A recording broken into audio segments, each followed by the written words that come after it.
And as a result, we had a lot of new voters, which we'll learn more about today.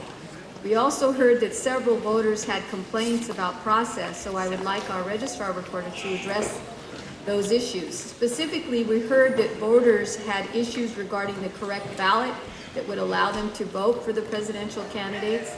In addition, we've heard that voting machines throughout the county fail.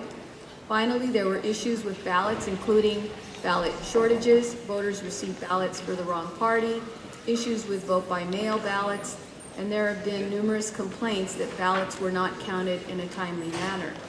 At this point, I think it's important for the public and for the board to hear from our county registrar recorder, Dean Logan, to help us understand what those challenges and concerns have been. Thank you and welcome. Great, thank you.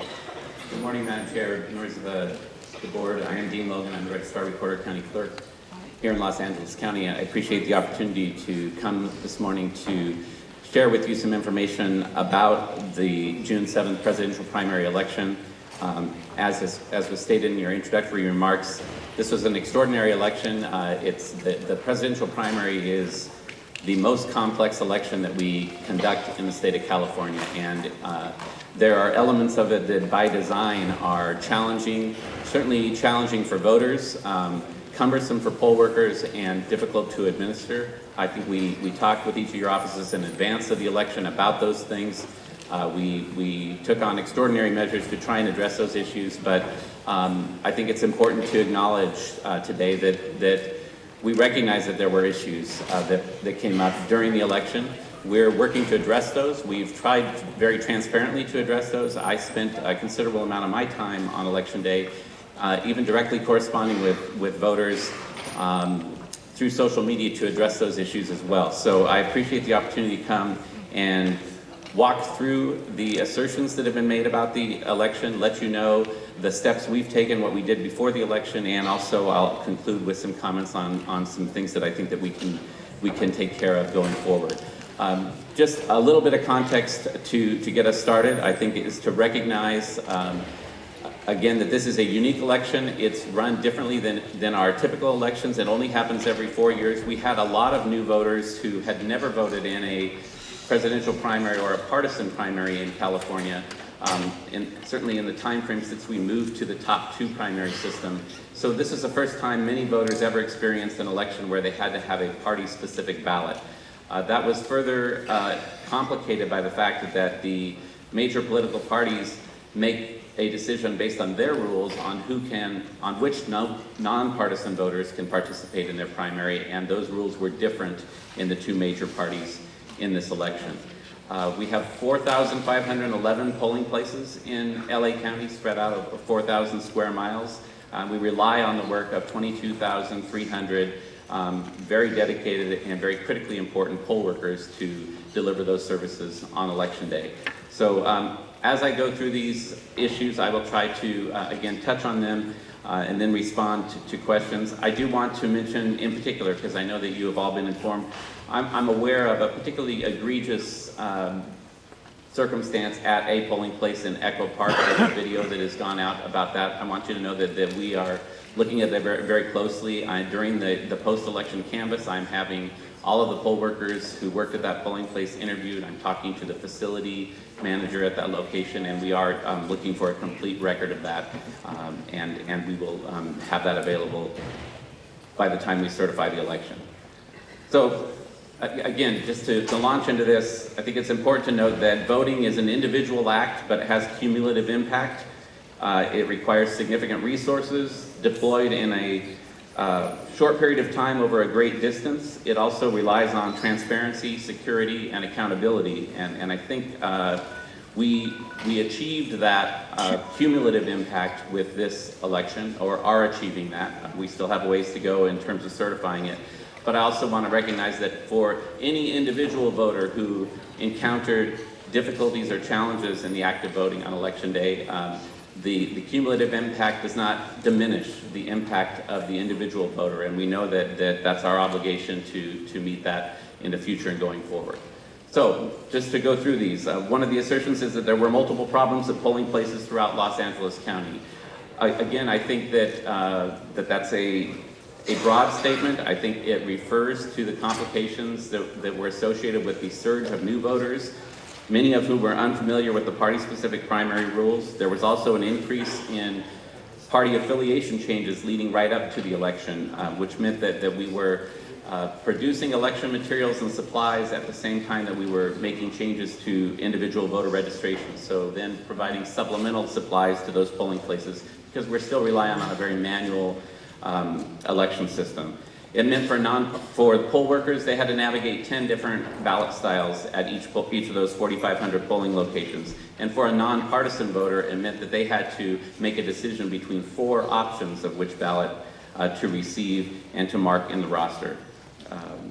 So again, there were overlapping time frames and processes that added to the cumbersome nature of those. I think those are captured in the additional issues that we're going to go through, and I think that there were mitigating circumstances in most of those. There was reference made to voting machines at the precincts failed throughout the county. I think first, again, context, it's important to know that the machines, the equipment that is at our polling places is not vote counting equipment. That is not the equipment that counts the votes that are cast on election day. Those are all counted centrally back in Norwalk at our headquarters. What those machines are there for is to scan the ballot to alert the voter of marking errors. So if they overvoted on a particular contest, or if their ballot was being read as entirely blank, to give that voter a second chance to go back and correct those issues before depositing their vote into the ballot box. An important feature, just distinct from actually counting the vote. We do know that on deployment, those scanners at the polling places required a password that had to be deployed out to all of the polling places early on election morning. That did delay the startup at some locations, and we're looking into the complication that caused that. Our records show that the vast majority of those were up and running and functional. Voting should not stop as a result of that. There are provisions in our training and in our procedures to say that the voting, issuing of ballots, collecting of ballots, and voting continues despite any issues with that equipment. I'm aware of 67 of those units that had to be replaced throughout the day. Those are from teams that were deployed directly from my office. We also have regional distribution centers that have equipment out in the field that may have been working with those as well. So I don't have the final numbers on all of that, but I do know that there were at least 67 that we replaced throughout the day. Second issue, or next issue I'll bring up, is that voters were listed in the roster with the wrong political party selection or not listed at all. As noted earlier, I think this relates primarily to party changes made leading up to the election or new registrations that were processed leading up to the election. Each of those 4,500 polling locations had a roster of voters for their precinct and then 2 supplemental rosters for their precinct that were issued leading up to the election day. If those were not all present at the table, or if they didn't check all 3 of those, that could be a cause for somebody to be missed in a roster. If somebody changed their party very late in the process, they could have been listed in the original roster with their previous party affiliation, and if they didn't go to the supplemental roster to see that they are now listed with another party, that could cause that issue as well. Again, these are complications that a more modernized voting system ought to compensate for. There were some issues around this, some assertions that there was mass purging of voters in LA County or mass party changes made against the will of voters. I have not seen any evidence of that. I do think that a lot of new registrations come in through petition drives, and we need to look back, and we do this, we need to look back at the original document of registration to see how the party selection was made and to share that with the voters. I'm also aware, at least anecdotally, of a number of voters that I spoke to directly, personally on election day, who believed that they were registered with one party, but I actually pulled up the image of their document and they registered to vote using the California online voter registration system. And I could see the party selection that was marked there as well. So I think some of this is that in most elections, your ballot choice is not determined by that party selection. So I think there was some confusion around that.